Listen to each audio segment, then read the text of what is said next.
Good rainy Monday morning, my friends. I am in my car office coming to you once again just to have a little bit of space from the others that are in my home also trying to work from home. I put up an Instagram picture and a little narrative this morning about asking if you know the difference between nagging your dog about something and telling your dog something. And the point of the post was, your dog knows the difference. Do you know? So I wanted to talk about the whole concept of nagging versus telling a little bit more. So here, that's going to be the topic of our dog training discussion today. So what does nagging mean when you're referring to dogs and dog behavior? Obviously, just like with people, kids come to mind, if you're nagging another creature to either do something or to stop doing something, it's because they are doing something undesirable.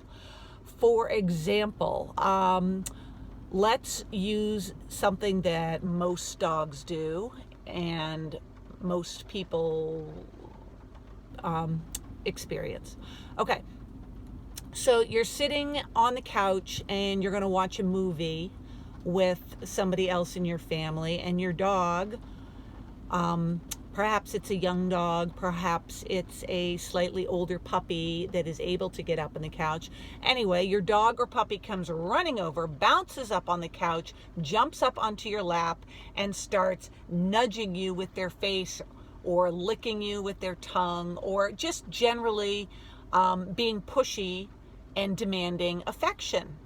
Now, we love our dogs and we love to give them affection. We love to give them snuggles when it's our idea and when we want it. But right now you wanted to start a movie with some other members of your family. So you kind of give the dog a little bit of a pet, but then you push at it and you say, "Oh, get off of me. What is wrong with you? Well, just sit over there, lay down next to me." And the more you sort of say, no, get off. What are you doing? That's nagging.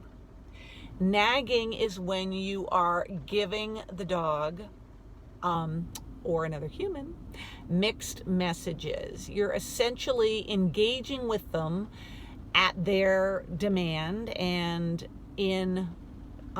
responding to their negative behavior by playing the push and pull game. And I don't mean push and pull physically, I mean push and pull emotionally.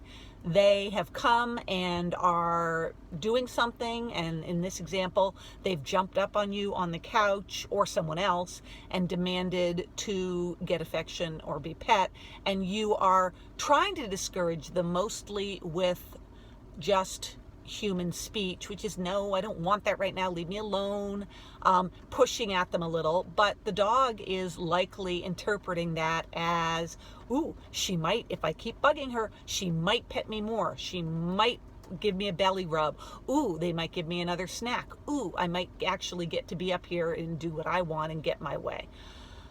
Okay, so that's the nagging scenario. Let's take the same scenario, and I'm going to tell you how telling your dog, this is not the time, how that would look.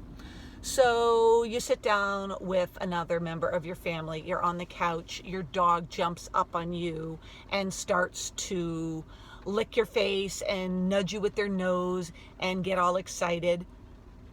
Rather than giving them what they want, which is interaction with your hands, physically, in a positive way, or lots of want speech to try to get rid of them, which is really oftentimes we say these things because there's someone else in the room and we want them to understand what we're thinking, but that all that does is make the dog realize they don't have to listen to your words.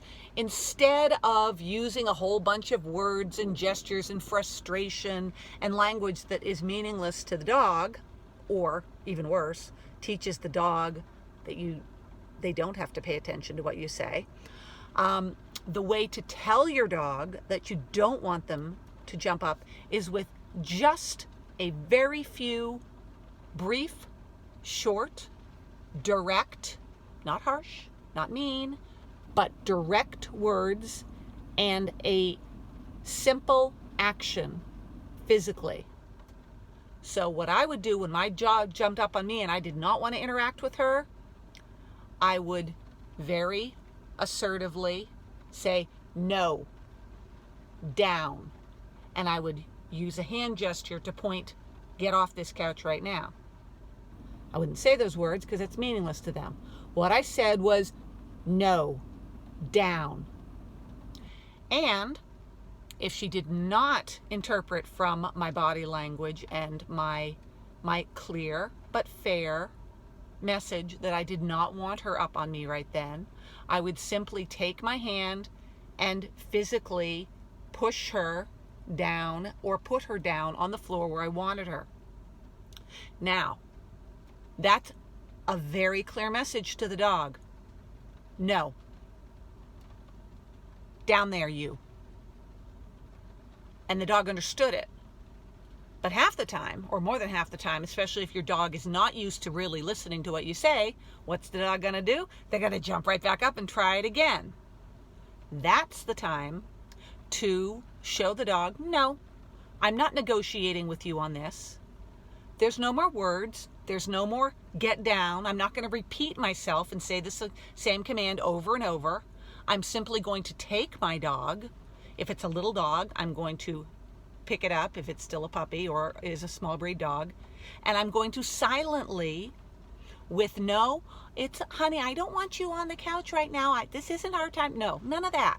I'm simply going to silently and effectively, as the assertive leader that I am, pick the dog up, put it in its crate, close the door, and walk away and go back and watch my movie. Or if it is a larger breed dog, I am simply going to stand up, put my finger through the dog's collar, lead my dog to where it is to go lie down, hopefully it's a crate, and leave it there. Either way, by using very few words and just a little bit of assertive, fair, calm but firm body language, your dog is going to get the message that they do have to listen to you the first time that you say, no, that's a limit. I don't want you here right now. Can you understand the difference? So that, my friends, with one small example, to me, is the difference between nagging your dog. Oh, I don't want you up here right now. Oh, why are you always jumping on me? Get off of me. That's nagging. And the dog thinks it's a game.